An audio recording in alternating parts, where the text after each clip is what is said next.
Party ఫిరాయించిన ఎమ్మెల్యేలపై వేటు తప్పదా? Speaker నిర్ణయం తీసుకోకపోవడానికి కారణమేంటి? సుప్రీంకోర్టు ప్రశ్నలతో ఉక్కిరిబిక్కిరవుతున్న కాంగ్రెస్ కు రేపు మరోసారి విచారణ చేపట్టనుండటంతో న్యాయస్థానం ఏ నిర్ణయం తీసుకోబోతుందనేది ఉత్కంఠగా మారింది. ధర్మాసనం వేటు వేస్తోందా లేదా మళ్లీ సమయం ఇస్తుందా? ప్రభుత్వం ఏం వాదించబోతోంది? Watch the story. పార్టీ మారిన ఎమ్మెల్యేలపై వేటు తప్పదా? తెలంగాణలో ఉప ఎన్నికలు తప్పవా? సుప్రీంకోర్టు ఏం తీర్పు ఇవ్వబోతోంది? బీఆర్ఎస్ ఎమ్మెల్యేల అనర్హత వేటు వ్యవహారం తెలంగాణ పాలిటిక్స్ లో కాకరేపుతోంది. ఫిరాయింపు ఎమ్మెల్యేలపై చర్యలు తీసుకునేందుకు ఎంత టైం కావాలంటూ ఇప్పటికే సుప్రీంకోర్టు ప్రశ్నించడంతో ఈ వ్యవహారం కాస్త మరింత హీటెక్కింది. ఇంతకాలం స్పీకర్ నిర్ణయాధికారాన్ని కోర్టులు ప్రశ్నించలేవనే ధీమాతో ఉన్న కాంగ్రెస్ సర్కార్ తాజాగా మరోసారి డిఫెన్స్లో పడింది. బీఆర్ఎస్ పార్టీ మీద గెలిచిన ఎమ్మెల్యేలు పోచారం శ్రీనివాస్ రెడ్డి, బండ్ల కృష్ణమోహన్ రెడ్డి, కాళె యాదయ్య, ప్రకాష్ గౌడ్, అరికెపుడి గాంధీ, గూడెం మహిపాల్ రెడ్డి, సంజయ్ కుమార్, తెల్లం వెంకట్రావులు కాంగ్రెస్లోకి పార్టీ ఫిరాయించారు. లోక్సభ ఎన్నికల వేళ కడియం శ్రీహరి, దానం నాగేందర్ కూడా హస్తం బాటపట్టారు. కాంగ్రెస్లో చేరిన 10 మంది గులాబీ ఎమ్మెల్యేలకు అసెంబ్లీ కార్యదర్శి నోటీసులు జారీ చేశారు. పార్టీ ఫిరాయింపులపై లిఖితపూర్వక సమాధానం చెప్పాలని నోటీసుల్లో స్పష్టం చేశారు.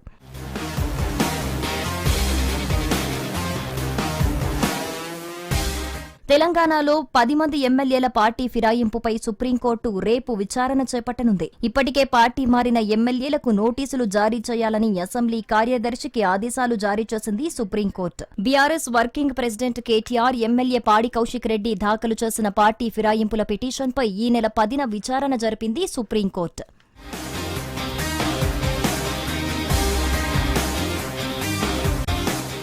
మరోవైపు సుప్రీంకోర్టు ధర్మాసనం పార్టీ మారిన ఎమ్మెల్యేలను ఉద్దేశించి కీలక వ్యాఖ్యలు చేసింది. తెలంగాణ అసెంబ్లీ స్పీకర్ తరపున ముకుల్ రోహిత్ గా వాదనలు వినిపించారు. పార్టీ మారిన ఎమ్మెల్యేలకు నోటీసులిచ్చామని, తమకు వాదనలు వినిపించేందుకు 2-3 రోజులు సమయం కావాలని కోరారు. రోహిత్ గి విజ్ఞప్తిపై స్పందించిన అత్యున్నత న్యాయస్థానం ఆగ్రహం వ్యక్తం చేసింది. పార్లమెంటరీ ప్రక్రియను ఫ్రస్ట్రేషన్ కి గురిచేయొద్దు, ప్రజాస్వామ్యంలో పార్టీలకు హక్కులుంటాయి, తగిన సమయం అంటే ఎంత అని ప్రశ్నించింది.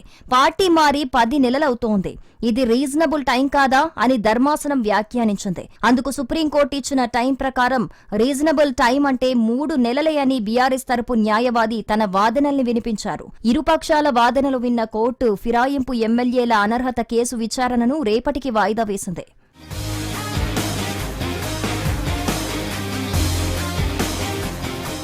ఇక మరోవైపు పార్టీ మారిన ఎమ్మెల్యేల్లో వెన్నులో వణుకు వస్తోందట. పార్టీ ఫిరాయింపుల పిటిషన్పై రేపు సుప్రీంకోర్టులో విచారణ జరగనుంది. తీర్పు ఏ విధంగా వస్తుందేమోనని పార్టీ మారిన ఎమ్మెల్యేల్లో భయం మొదలైందట. పార్టీ మారిన ఎమ్మెల్యేలపై వేటు పడుతుందని అటు బీఆర్ఎస్ ధీమా వ్యక్తం చేస్తూ ఉండగా, ఉప ఎన్నికలకు సిద్ధంగా ఉండాలని గులాబీ బాస్ ఇప్పటికే క్యాడర్ కు సంకేతాలిచ్చారని తెలుస్తోంది. రాబోయే రోజుల్లో మరెవరూ పార్టీ మారకుండా ప్రజల అభీష్ట మేరకే నడుచుకోవాలని, పార్టీ మారిన ఎమ్మెల్యేలకు ఒక పెట్టులా ఉండబోతోందని గులాబీ పార్టీ ధీమా వ్యక్తం చేస్తోంది. ఈ మధ్యకాలంలో స్టేషన్ ఘన్పూర్ నియోజకవర్గ నేతలతో కేసీఆర్ ఇదే విషయాన్ని వెల్లడించారట. రానున్న రోజుల్లో ఉప ఎన్నికలు వస్తాయని, అందుకు సిద్ధంగా ఉండాలని చెప్పుకొచ్చారు. ఈ నేపథ్యంలో సుప్రీంకోర్టు రేపు ఏ విధమైన తీర్పు వెలువరిస్తుంది అనేది ఉత్కంఠంగా మారింది.